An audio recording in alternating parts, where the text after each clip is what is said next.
to record. Okay. So जितनी भी light है उतने लाइट में हम लोग करने की कोशिश करेंगे। सबसे पहले आज का हमारा टारगेट है, आज हम लोग करेंगे बुलेट लेक्चर। बुलेट लेक्चर मतलब क्या, आप सबको पता है ना? बुलेट लेक्चर मतलब पूरा revision, right? One shot revision bullet lecture करेंगे। ये हमारा बुलेट लेक्चर का पहला पार्ट है। तो मैंने कल आपको बोला था कि हम लोगों को फ्री एक्सपेंशन तक बुलेट लेक्चर करना है। क्या आप लोगों ने फ्री एक्सपेंशन तक पढ़े हैं, देखे हैं, एटलीस्ट रिवाइज किए हैं? यस और no? Yes sir. Yes sir.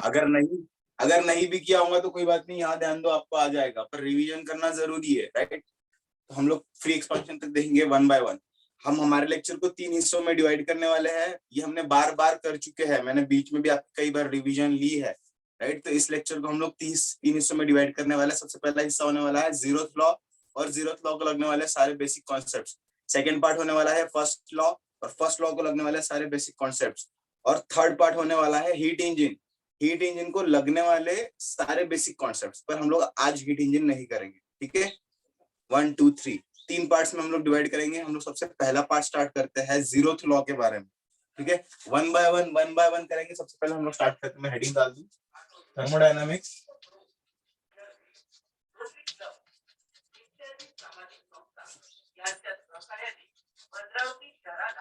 Bullet lecture part 1, ठीक है? ओके, थोड़ा जूम इन कर दूं। ओके, तो सबसे पहले हम लोग फर्स्ट पार्ट की तरफ जाते हैं, जो कि बहुत जल्दी हो जाना चाहिए, और सारे कॉन्सेप्ट आपको पता होने चाहिए। इंपॉर्टेंट कॉन्सेप्ट्स की बात करूं, सबसे पहले हम लोग क्या पढ़ने वाले हैं वो समझ लो। Zeroth law,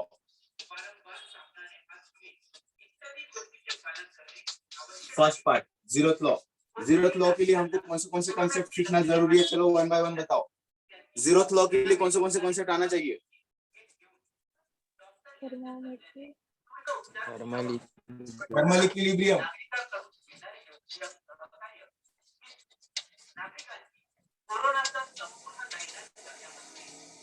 thermal equilibrium. Next is कौन सा बताओ? थर्मोमेट्री।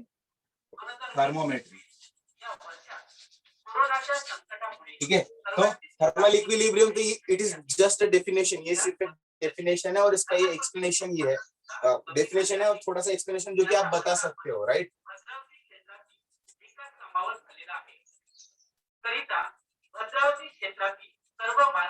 एक मिनट रुक जाओ बस। त्यांच्या मालमत्ता व पाणीकरांचा भरणा लवकरात लवकर करावा, त्यामुळे भद्रावतीकरांना योग्य सुविधा पुरवण्यात येईल। ओके, चलो in spite of all disturbance हम लोग स्टार्ट करते हैं। थर्मल इक्विलिब्रियम, यार इसका आपको डेफिनेशन में पता है थर्मल इक्विलिब्रियम क्या होता है? थर्मल इक्विलिब्रियम का अगर मैं आपको एग्जांपल बोलूं तो आपको लिख सकते हो। तो अगर ये क्वेश्चन एग्जाम में आ जाता है तो you will be able to write this type of questions, right? सबसे पहले थर्मल इक्विलिब्रियम क्या होता है, चलो जल्दी से बताओ, what is thermal equilibrium? Thermal contact with each other. हाँ, then They are said to be in thermal equilibrium. नहीं, देखो थर्मल इक्विलिब्रियम बताने के लिए कुछ बातें पक्के हमको बताना जरूरी है। सबसे पहला वर्ड है थर्मल कांटेक्ट। थर्मल कांटेक्ट की वजह से heat transfer zero,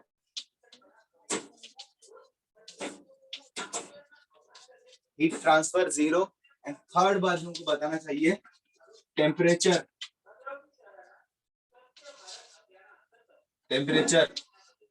become equal, ठीक है? थर्मल इक्विलिब्रियम एक्सप्लेन करते वक्त आप लोग एग्जांपल भी देना कि एक ऑब्जेक्ट यहाँ पर इसका टेम्परेचर T1 है, इसका ऑब्जेक्ट इसका टेम्परेचर T2 है, कुछ समय बाद T1 is equal to T2 हो जाता है। ये एग्जांपल भी देना आपने, ठीक है? 1 2 3 एंड एग्जांपल 4, ये 4 पॉइंट पक्के आने चाहिए if you want to explain the thermal equilibrium. सबसे पहले हम लोग बोलेंगे कि थर्मल कांटेक्ट में होते हैं जब उसके बीच में टेम्परेचर हीट ट्रांसफर जीरो हो जाता है, और उस वक्त जब हीट ट्रांसफर जीरो होता है तो दोनों का टेम्परेचर सेम हो जाता है। Then we can say that body is in thermal equilibrium, right? So this is the first concept. Second one is thermometry. बताओ थर्मोमेट्री क्या होता है? Science of measuring temperature. ये वर्ड पक्का लिखना है आपको थर्मोमेट्री में, साइंस ऑफ मेजरिंग टेम्परेचर।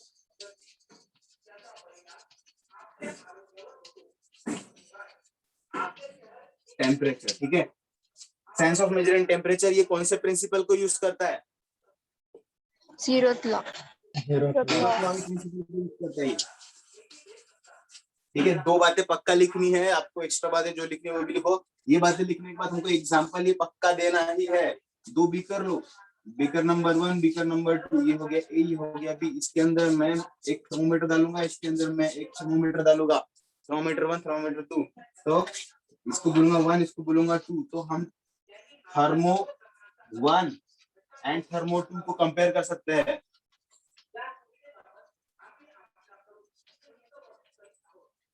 ठीक है, 1 2 3 तीन बातें पक्की आनी चाहिए थर्मोमेट्री में, राइट। ये सारी बातें लिखोगे, यस, ठीक है। अब हम लोग बात करते हैं, अब हम जैसे हमने बात की कौन से प्रिंसिपल पे काम कर रहे हैं, zeroth law. What is zeroth law? Zeroth law बताओ।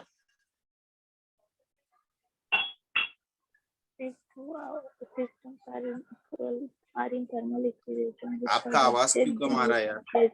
When two objects are in thermal equilibrium with third object, then those two objects are in thermal equilibrium with each other। बहुत अच्छे, ठीक है। इसको टेक्स्ट बुक में कैसे लिखा है? when two object, ये दो ऑब्जेक्ट अगर तीसरे के साथ इक्विलिब्रियम में है तो ये दोनों भी एक दूसरे के साथ इक्विलिब्रियम में हो गए। ये है टेक्स्ट बुक के हिसाब से क्या बोलते हैं इसको, डेफिनेशन। ये लिखना है। इसके बाद ये वाली डायग्राम याद रखो, तीन ऑब्जेक्ट बनाने इस तरह से, 1 2 3, तीनों का ग्रुप बनाना है। एक एरो इधर दो, एक एरो इधर दो, एक एरो नीचे, ठीक है। नाम दो इसको A B C, A B C, A B C, ठीक है। A is thermal equilibrium with B, A is thermal equilibrium with C. It means B and C both are in thermal equilibrium with each other, right. तो ये explanation, zeroth law का ये statement and इसका explanation is enough to get the marks you want, right. This is thermal equilibrium, this is zeroth law, this thermal equilibrium, this is thermometry. ये हमारा first part होता है जो कि बहुत इजी था, ठीक है। हमारे लेक्चर का फर्स्ट पार्ट कंप्लीट होता है। If you want to take screenshot, quickly ले लो, क्विकली ले लो। ओके, आई होप आपने स्क्रीनशॉट ले लिया होगा। Now we will proceed to the next part of lecture. उसको हम लोग ने बोला है फर्स्ट लॉ। फर्स्ट लॉ को लगने वाले सारे कॉन्सेप्ट, फर्स्ट लॉ क्या होता है वो समझेंगे हम। देखो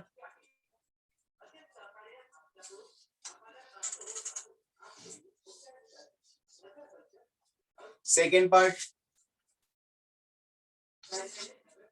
देखो अगर हम लोग डेरिवेशंस की बात करें तो ये आज के लेक्चर में से 3 इंपॉर्टेंट डेरिवेशंस है जो कि हमको आने चाहिए, ठीक है। वो हम लोग करेंगे जल्दी से। तो टाइम देखो कितना है,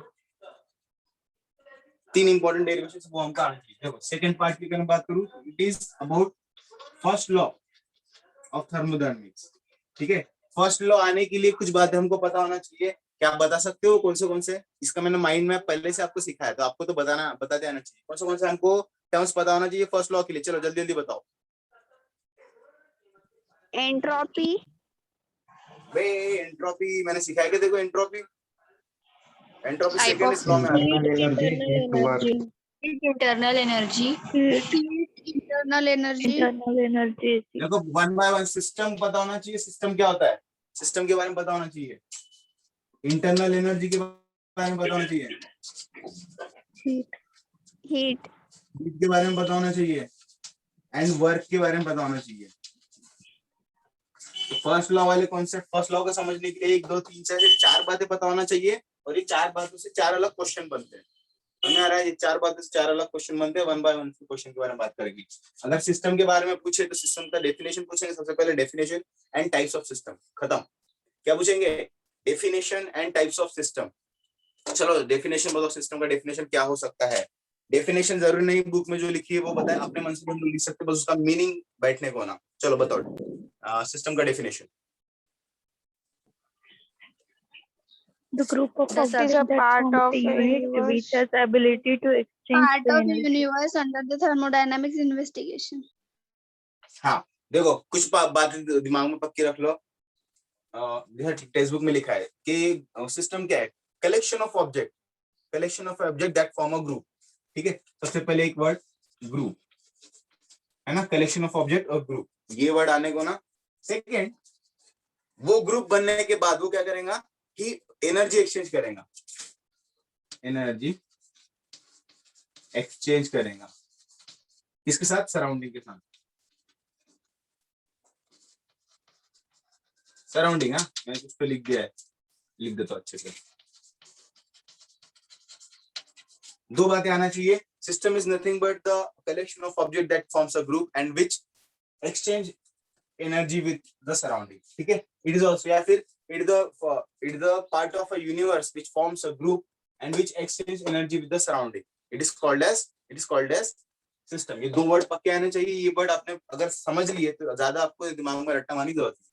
चलो, सिस्टम होने के बाद सिस्टम के हम लोग टाइप्स के बारे में अगर बात करें, what are the 3 types of systems? Open system, closed system, Open and system, closed system, and- isolated system. Close system, isolated system. देखो ये पहला क्वेश्चन बना, explain system, define system and it's type. ठीक है, ये क्वेश्चन बना, 1 by 1 इसको explain करने लगा दे, या फिर एक्सप्लेन दिस 3 इन ब्रीफ। ठीक है, ऐसा पूछते हैं बस। ओपन क्लोज आइसोलेटेड में दो बातें ध्यान में रखो। सबसे पहला बात है energy and second is matter. क्या क्या है? Energy and matter. तो बताओ, आइसोलेटेड सिस्टम में हाँ कौन प्रेजेंट होता है, एनर्जी या मैटर? कोई भी नहीं होता। कोई Both भी of नहीं them. आइसोथर्मल प्रोसेस में दोनों का पॉसिबिलिटी नहीं है एक्सचेंज होने का। एनर्जी की एक्सचेंज होती है, मैटर की एक्सचेंज। क्लोज में बताओ। एनर्जी रहती है, मैटर नहीं रहता।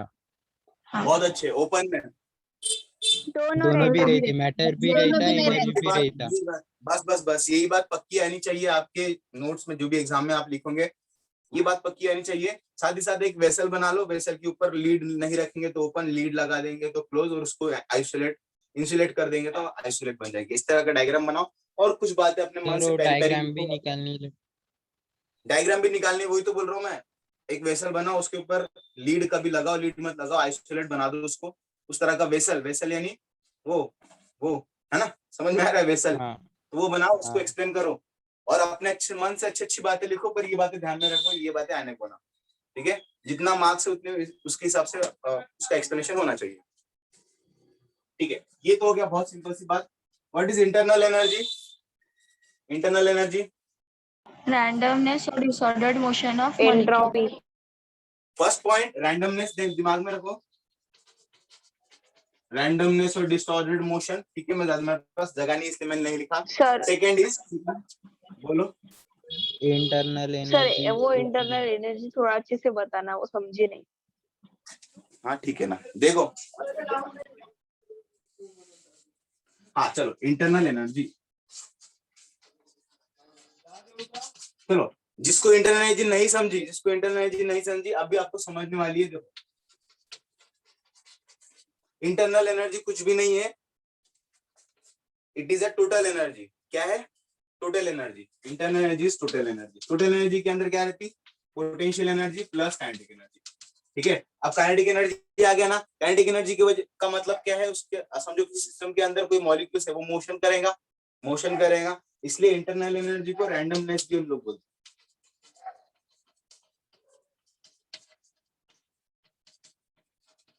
ठीक है, मॉलिक्यूल के रैंडमनेस की वजह से क्या होता है? काइनेटिक एनर्जी आती। मॉलिक्यूल के रैंडमनेस की वजह से पोटेंशियल एनर्जी आती। Kinetic energy plus potential energy हमको क्या मिलती है?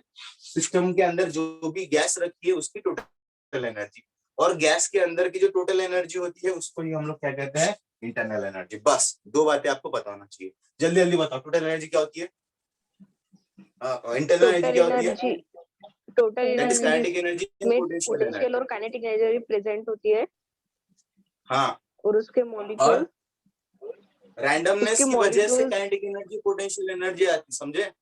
रैंडमनेस की वजह से हाँ। पोटेंशियल एनर्जी, काइनेटिक, और इसलिए हम लोग इतना बोलने से अच्छा रैंडमनेस ऑफ डिसऑर्डर्ड मोशन या फिर रैंडमनेस ऑफ मॉलिक्यूल्स हम लोग इस तरह कहते हैं। ठीक है, ये हमारे ये दो बातें आपको समझ में आ गई ना, तो आप कुछ भी लिख सकते हो, अच्छे से लिख सकते हो। ठीक है, ये दो बातें अच्छे से रखो दिमाग में। अब ये डेफिनेशन हो गई। फिर आपको बोला है कि भाई इंटरनल एनर्जी अगर मुझको चेंज करना है, if I want to change the internal energy, उसके दो तरीके हैं। चलो, क्या आपको याद है इंटरनल एनर्जी चेंज करने के कौन से दो तरीके हैं? हाँ sir, by heat and by work. Heat and work. Heat and work, देखो ये डेफिनेशन हो गई, इसके बारे में अगर आपको पूछता है तो ये दो बातें पक्की लिखो और आपके मन से पहली पहली बातें लिखो। वो होने के बाद दो बातें दिमाग में रखो, हीट और वर्क की वजह से इंटरनल एनर्जी में फर्क पड़ता है। किस तरह से पड़ता है देखो, मैंने आपको किस तरह सिखाया था। इस तरह से एक सिस्टम बनाओ, सिस्टम आपको पता है ना क्या है अपना, piston cylinder arrangement is a system. हर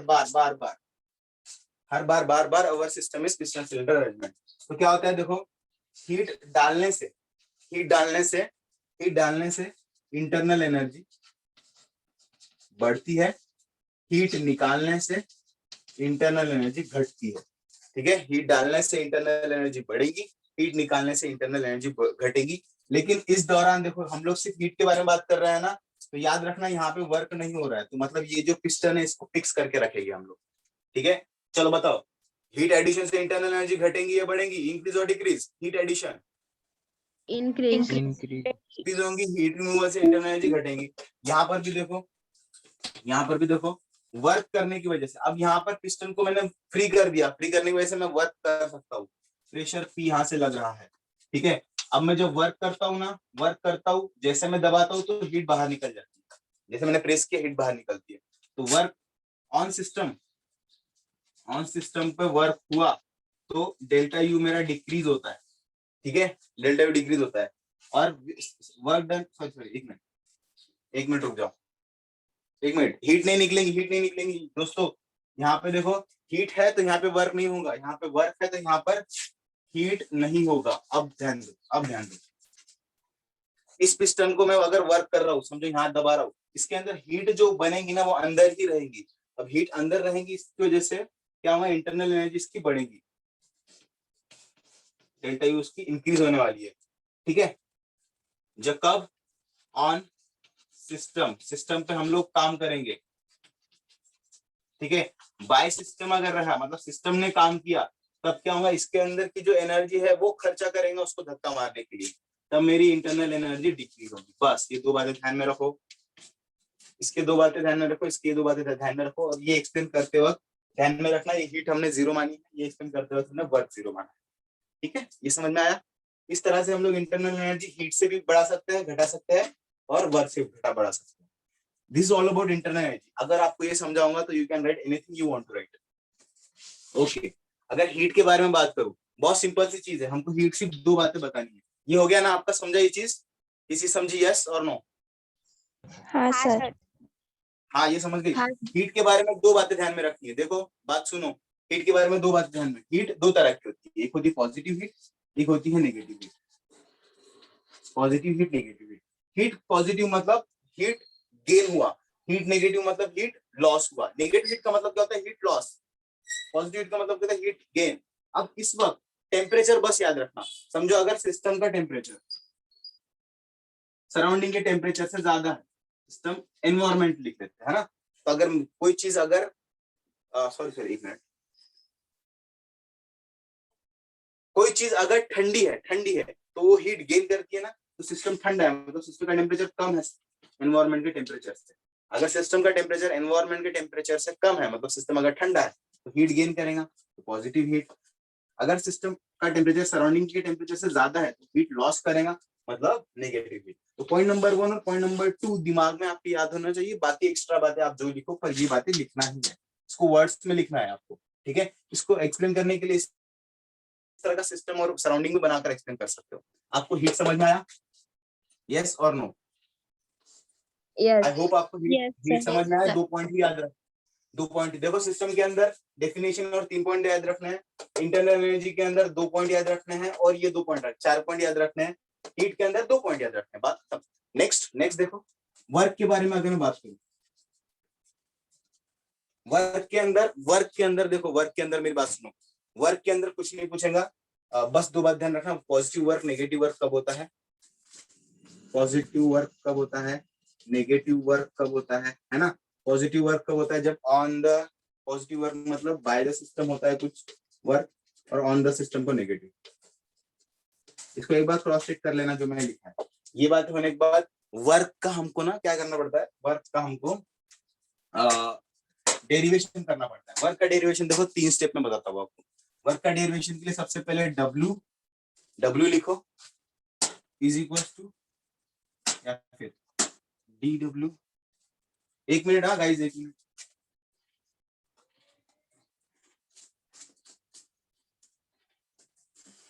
देखो DW is equal to integration of P into DV। ये याद है आपको, integration of P into DV याद होना चाहिए। प्रेशर क्या होता है? Force into area. Pressure force पर यूनिट एरिया। फोर्स पर यूनिट एरिया क्या होता है? प्रेशर। सॉरी, हाँ हाँ हाँ, इसका डेरिवेशन कैसे किया था हमने?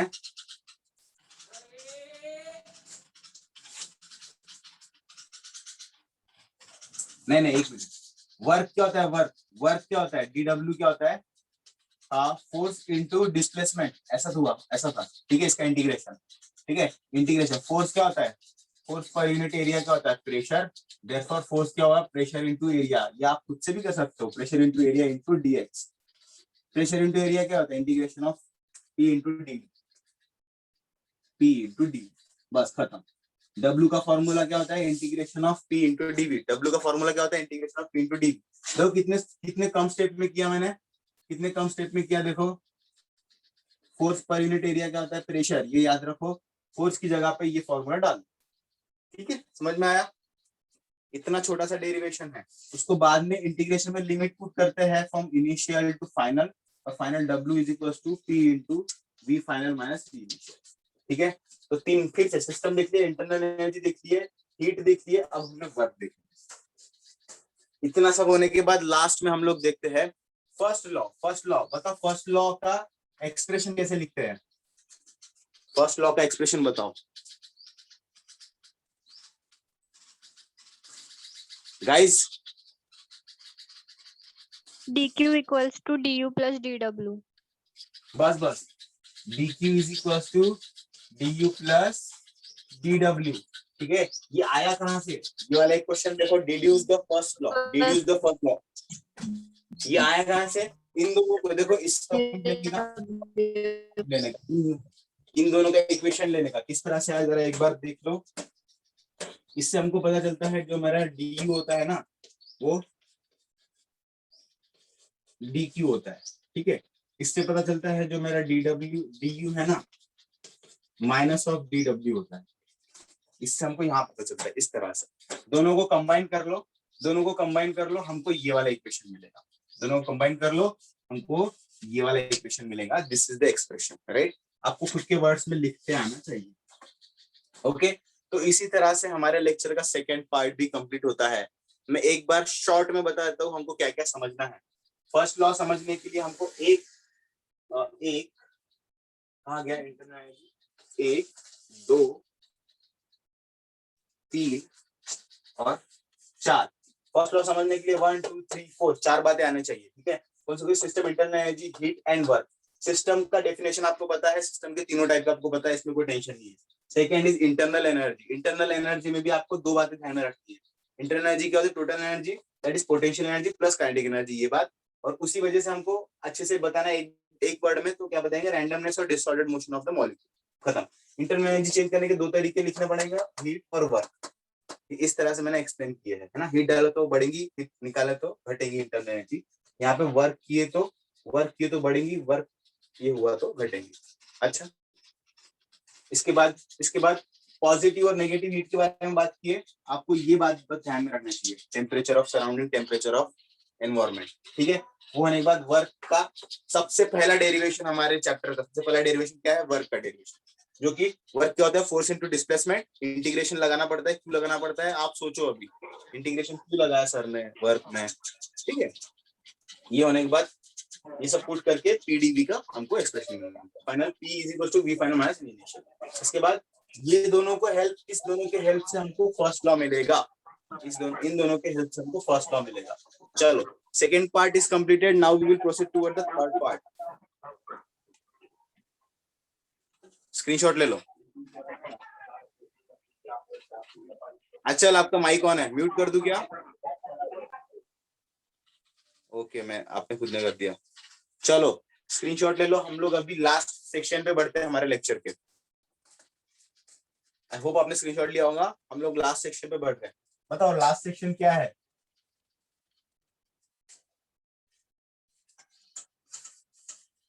लास्ट सेक्शन हम लोग बात करने वाले हैं हीट इंजन को लगने वाले कॉन्सेप्ट, बस है ना। हीट इंजन के बारे में कल बात करेंगे नेक्स्ट लेक्चर में। हीट इंजन को लगने वाले कॉन्सेप्ट। हर बस टाइम देख लो कितना बचा है, 39। चलो 5-10 मिनट में हो जाएगा। हीट इंजन को लगने वाले कॉन्सेप्ट, चलो जल्दी जल्दी बात करेंगे हम लोग। हीट इंजन को लगने वाले कॉन्सेप्ट, सबसे पहले हमको पता होना चाहिए स्टेट वेरिएबल्स क्या होते हैं। क्या होते हैं स्टेट वेरिएबल्स?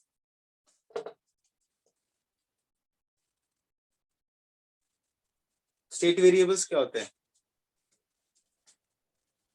कोई कुछ जो नहीं बोल सिर्फ रहा, वाई? होता है। Same physical quantity which describes the state. हाँ, हमको स्टेट डिस्क्राइब कर, देखो ये अब कहाँ से, मैं फिर से बताता हूँ। हमको ग्राफ बनाना है ना, ग्राफ बनाना है। तो ग्राफ में देखो 1 2 ग्राफ बनाना है, समझो टीवी ग्राफ बनाना है, तो 1.2 पॉइंट बना देते ना। ये जो पॉइंट है ना, ये पॉइंट, दिस इज स्टेट। अब इसको स्टेट को डिफाइन करने के लिए समझो मुझको ये डिफाइन करना है, तो मुझको यहाँ पे प्रेशर और वॉल्यूम बताना पड़ेगा ना, तो कुछ वेरिएबल बताने पड़ेंगे ना। This variables are state variables. भूल गए आप लोग सब? These variables are state variables. These variables are state variables. ये state number 1, state number 2. हमको state variables बताने के बाद state variables पता चलता है ना, state पता चलती थी, ठीक है। What are state variables? State variables are the variables which define the state. ठीक है, some measurable quantity वगैरह ऐसा बोलेंगे हम लोग। चलो state variables. State variables में भी state variables के दो टाइप है, intensive and extensive, right?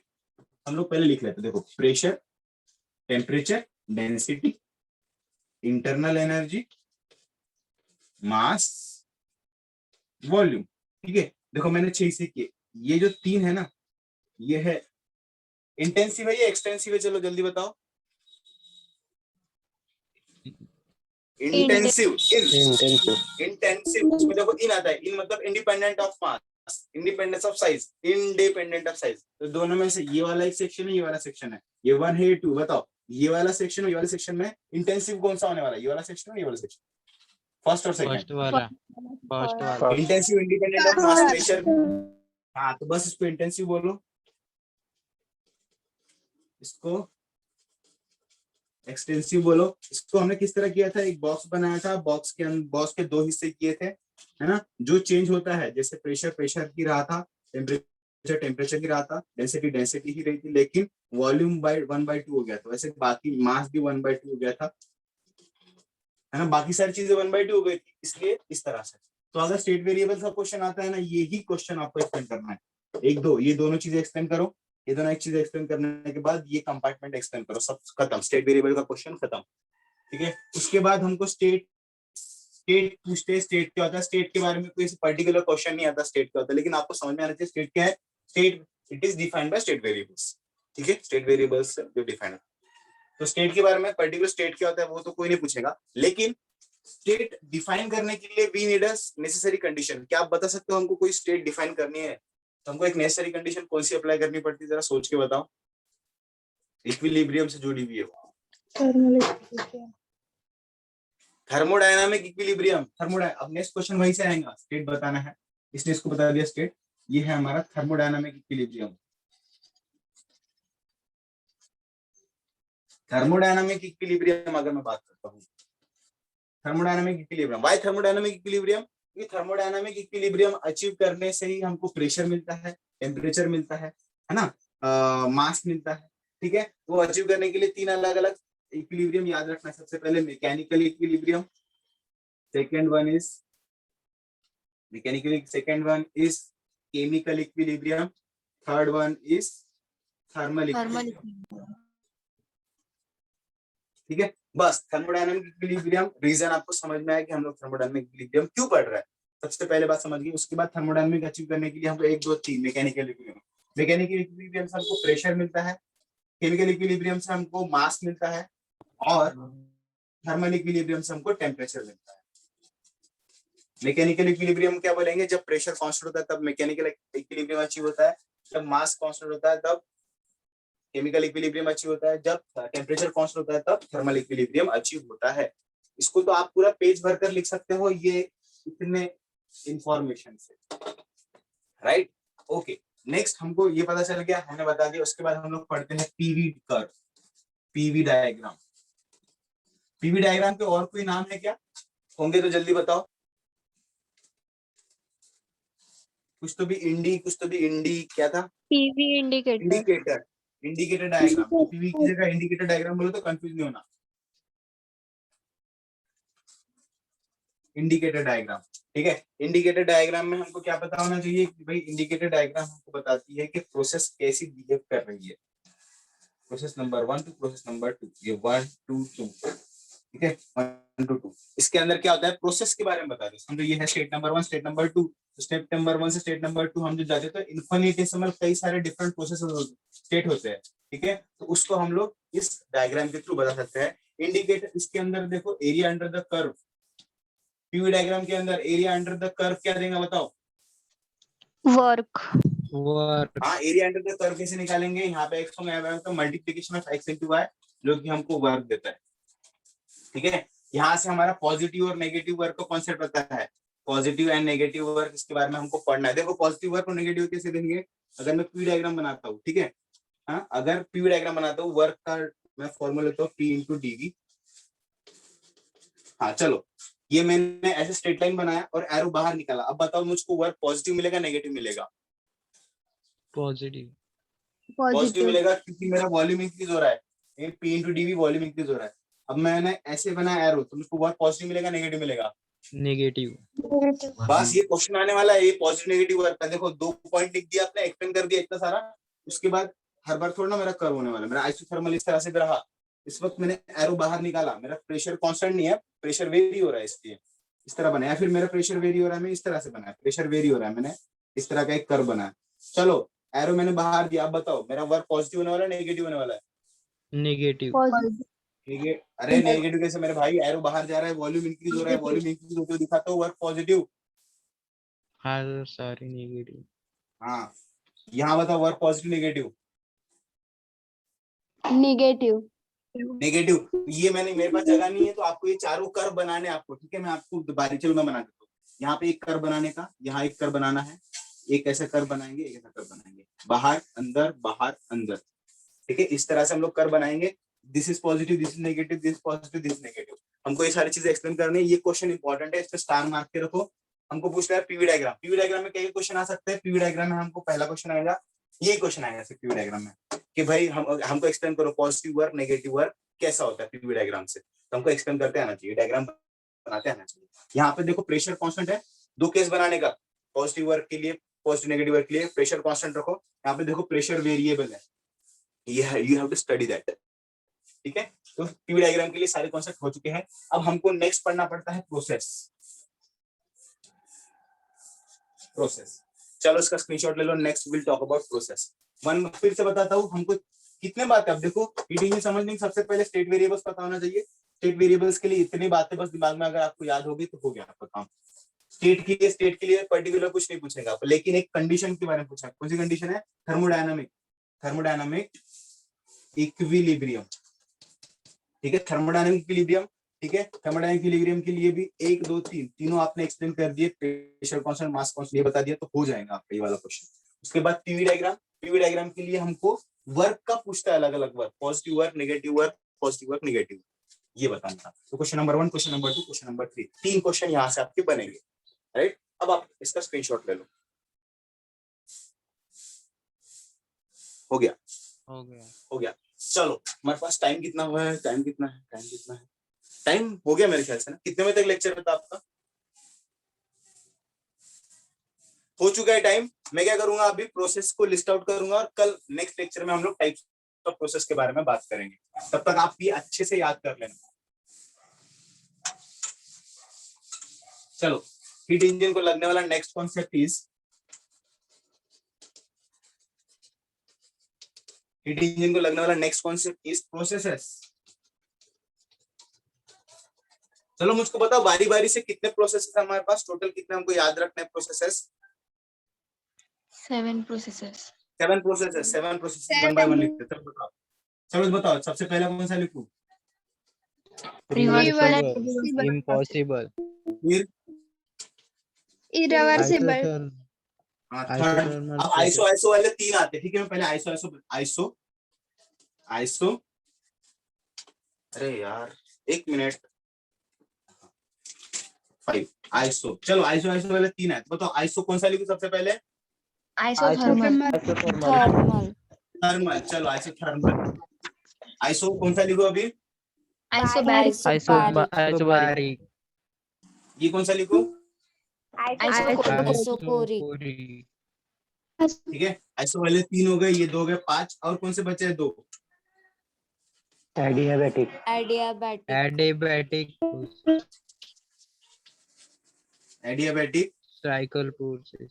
Cyclic. Cyclic, और एक लास्ट है free expansion. Free expansion. Total 8 हो गए। हमने इन दोनों को एक सेक्शन में डाला था, इन दोनों को एक सेक्शन में डाला था, फ्री एक्सपेंशन। ठीक है, अब देखो ये प्रोसेस आपको नाम तो पता है, इन प्रोसेस में हमको क्या करना है? इन प्रोसेस में हमको क्या करना है? हर चीज देखो, रिवर्सिबल इरिवर्सिबल प्रोसेस में तो हमको सिर्फ डेफिनेशन याद रखनी है, डेफिनेशन और थोड़ा सा एक्सप्लेनेशन याद रखना है। ठीक है, डेफिनेशन एक्सप्लेनेशन। अब आइसोथर्मल में हमको एक डेरिवेशन याद रखना है, आइसोथर्मल का डेरिवेशन। ठीक है, आइसोबारिक आइसोकोरिक में, आइसोबारिक आइसोकोरिक में चलो जान दो। एडियाबैटिक में भी एक डेरिवेशन हमको करना है, 2 डेरिवेशन। साइक्लिक, ये सारी तो नॉर्मल चीजें याद रखनी है। ठीक है, अब हम लोग प्रोसेस जब एक्सप्लेन करेंगे, हर